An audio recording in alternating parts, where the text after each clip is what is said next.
El gusto de recibir la visita del economista de Inversor Global, Iván Carrino. ¿Cómo te va, Iván? Muy buen día. Hola, Nicolás. Buen día para vos y para todos. Bueno, gracias, Iván. ¿Qué está pasando con el dólar? Superó la barrera de los 16 pesos. ¿Cuál es la tendencia, Iván? Sí. Bueno, el dólar está subiendo, pero fíjate que yo diría que tampoco es para que nos preocupemos tanto, ¿no? Todo el año creo que estuvimos hablando del fenómeno del atraso cambiario, sí, de cómo la inflación, digamos, había sido muy fuerte este año y sin embargo el dólar está bastante tranquilo. Entonces digamos que era esperable que en algún momento el dólar se acomodara un poco para arriba. O sea, tenías un contexto que, digamos, permitía esto, ¿no? Ahora, sumale a eso lo que pasó en Estados Unidos con la victoria de Trump. Gana Trump, las monedas emergentes empiezan a caerse contra el dólar, principalmente porque se espera que Trump sea bastante proteccionista. Sí. Entonces, bueno, como vos no le podés vender productos a los Estados Unidos, entonces le van a entrar menos dólares a todos los que exportaban a Estados Unidos, entonces eso implica que se devalúen sus monedas. Y por otro lado, que también subió fuerte la tasa a la que se endeuda Estados Unidos. Entonces, ¿eso qué hace? Bueno, aspira fondos también desde el mundo hacia Estados Unidos. Entonces, todo eso juega en contra de las monedas que no sean el dólar. En este marco, el peso argentino se devaluó un poquito más que algunas emergentes, ¿sí? Tenés México primero, Brasil después y después viene Argentina, por lo menos Latinoamérica. ¿A qué se debe esto, sobre todo en los últimos días? Me parece que tiene que ver también con la discusión sobre ganancias, ¿no? O sea, estamos hablando de que por suerte oficialismo y oposición se pelean por quién baja más los impuestos, no está mal, claro. Aunque después el proyecto de la oposición propone, digamos, desafortunadamente crear una cantidad de nuevos impuestos impresionante, pero creo que esa discusión está haciendo ruido, está generando bastante incertidumbre y es probable que la gente busque refugio en el dólar, por lo menos a corto plazo. Sí, el dólar es una variable muy seguida en el sector agropecuario porque es una actividad vinculada también a los mercados internacionales. Claro. ¿Cuál es la perspectiva para el año próximo? ¿Que se mantengan niveles estables? Claro, en ese sentido, digamos que esta no es una mala noticia, justamente a quienes más perjudicaba el atraso cambiario, porque en general a quienes más perjudica, bueno, o sea, a los sectores que tienen que exportar, ¿no? Yo creo que el dólar va a estar relativamente tranquilo, o sea, pensá que estamos en un país que está transitando hacia una normalidad, una política monetaria más con el objetivo de solamente controlar la inflación. El dólar va a oscilar, pero lo que veo es que es probable que termine subiendo, obviamente acompañando la inflación, pero hasta ahí nomás, digamos, no mucho más que lo que pueda subir la inflación, ¿no? Recién, como de pasar, comentaste que el proyecto de ganancias de la oposición crea nuevos impuestos. Sí. La cuestión impositiva y fiscal es un tema muy sensible de nuestro país. Se habla de una presión fiscal muy alta para los sectores privados productivos. ¿Cómo ves vos el escenario próximo en este sentido? Y el tema ganancias, ¿no? Sí. Bueno, claro, lo que pasa es que Argentina tiene ese doble problema. Por un lado tiene un déficit fiscal gigantesco y por otro lado tiene un peso de los impuestos enorme, ¿no? O sea, es una altísima presión tributaria y además agujero fiscal. En ese sentido me parece que es la gran cuenta pendiente del gobierno, o sea, tratar de arreglar las cuentas públicas, ¿sí? Este año el déficit, si lo medimos como lo medíamos antes, ¿sí? Sacando rentas de de ANSES y el BCR y el Banco Central, estás alrededor del 7% del PBI, o sea, todavía más que lo que estaba el año pasado.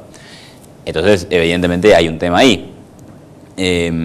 Igualmente el gobierno va a decir que es 4,8, pues bueno, lo miden un poco distinto, está bien. Para el año que viene, gradualmente, por lo menos lo que dice el gobierno es que lo va a ir corrigiendo y lo va a ir bajando, tal vez un punto, digamos, muy de a poco, ¿no? Y la idea sería que recién en 2019 tengas un 1,5 de déficit fiscal sobre PBI. ¿Qué pasa con ganancias? Bueno, tenías un proyecto, que era el del gobierno, que supuestamente ya estaba presupuestado todo lo que se iba a dejar de recaudar por bajarle la presión impositiva a las personas que estaban afectadas por ganancias. Viene el proyecto de la oposición, se junta Massa con Kicillof, persona responsable del aumento de la presión fiscal en Argentina y del problema que hay con el impuesto a las ganancias, que es que dada la inflación hubo muchas nuevas personas que pagan ganancias y además que las que lo pagan a la tasa más alta del 35%, ¿sí? Entonces se juntan y dicen, bueno, tenemos otro proyecto. Y ese proyecto implica un costo fiscal o un dejar de recaudar 40.000 millones de pesos más de lo que había presupuestado. Entonces, para solucionar eso, no tiene mejor idea que crear una serie de nuevos impuestos, como gravar la renta financiera, cobrar impuestos a los inmuebles improductivos, entre comillas, ¿no? Cobrarle impuestos al juego. Digamos que lo único que hacen es aumentar, digamos, lo que bajás por un lado, lo aumentás la presión tributaria por el otro, son todos impuestos que son, digamos, distorsivos, mal pensados. ¿Pero no es más soportable la presión financiera, la presión fiscal en el sector financiero o en el sector minero que en el salario de los trabajadores? Mirá, pensá que lo que se quiere hacer es cobrar un impuesto a los plazos fijos del 35% sobre los intereses, digamos, a los plazos fijos de mayores a 1.500.000 pesos. Todo bien. El problema es que vos depositas 1.500.000 pesos, el que lo haga, ¿sí? Cobrará un interés del 19% de acá a un año. ¿La inflación cuánto va a ser? 17, 18, 19, algunos dicen 20, algunos dicen 22. Entonces, ¿qué estamos cobrando? Imagínate que el interés del plazo fijo, como viene siendo en los últimos por lo menos 6, 7 años, es negativo respecto a la inflación.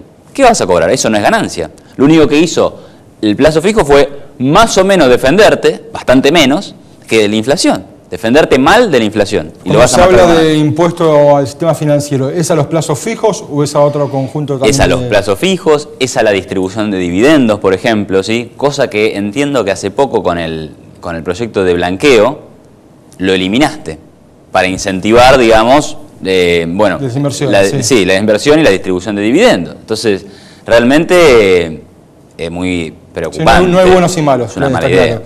¿Qué balance haces de la gestión del primer año del gobierno de Macri en términos económicos? Bueno, mira, ahí creo que hubo que enfrentar una herencia muy pesada, por más que muchos digan, bueno, basta con la pesada herencia, digamos, a la hora de hacer el balance del año no se puede negar de dónde venimos, y venimos en una situación muy complicada. En ese sentido creo que hubo buenas medidas, como por ejemplo salir del cepo, ¿sí? Solucionar la cuestión judicial en los Estados Unidos. ¿Qué más? Bajar retenciones, eliminar la gran cantidad de retenciones, eliminar todos los registros de exportación, todas esas cuestiones que servían simplemente para trabar e impedir la actividad productiva. Sí, de hecho el productor agropecuario creo que hoy disfruta de tener libertad comercial, algo que debería ser súper básico, ¿no?, en la economía capitalista. Exactamente, entonces eso es muy favorable, ¿no? En algún sentido hubo una desregulación en algunos sectores, hubo una baja de impuestos, como la baja de retenciones, también una modificación del mínimo no imponible a principio del año del impuesto a las ganancias, que también alivió a los que pagan impuesto a las ganancias. Entonces, en ese sentido, digamos, de un intento de menor presión fiscal, a la vez que hubo desregulación de algunos sectores de la economía, digo, esas cosas son favorables y era necesario, ¿no? Eliminar el cepo también es parte de desregular la economía, que estaba totalmente apretada por el sector público, que no solo la mataba con impuestos, con déficit fiscal, sino que también estaba hiperregulada. Nuestra economía era realmente un ejemplo de lo que no hay que hacer. Entonces, bueno, más o menos eso se fue corrigiendo. Ahora, después tenés la parte mala, que es el déficit fiscal sigue siendo alto. Porque, en parte porque bajaste los impuestos, pero también porque aumentaste el gasto. Fíjate vos, en cada problema político que tiene el gobierno, lo termina solucionando con una nueva partida de gasto público. Entonces eso le aumenta el déficit fiscal todavía más. Y después por ahí lo que se puede decir es que también han sido bastante gradualistas, ¿sí? Creyeron que acá el problema era, bueno, hacer las cosas, digamos, suave, que era cuestión de cambiar un poco la gestión y con eso se arreglaba todo. Bueno, por ahí no tomaron dimensión del problema fiscal. Por ejemplo, el empleo público, ¿no? El empleo público uno ve una serie de datos y ve que empieza a caer en diciembre y después se recupera. Hoy tenemos el mismo nivel de empleo público que en diciembre de 2015. Entonces, todo el sector privado se está ajustando. Vos viste cómo está la situación económica. Como cae la industria, cae el consumo, cae el salario real. El sector público como si nada, digamos. Me parece que también tiene que hacer su propio ajuste, ¿sí? Para que permitamos una menor carga tributaria en serio, porque si no vos decís, bueno, bajo los impuestos, perfecto, pero si seguís con un Estado gigante, en algún momento vas a tener que volver a subir los impuestos, porque no te va a dar la plata para financiarlo. Iván, gracias por la visita, como siempre. No, Iván Carrino, de Inversor Global, hacemos la pausa, quédese, ya venimos con más información.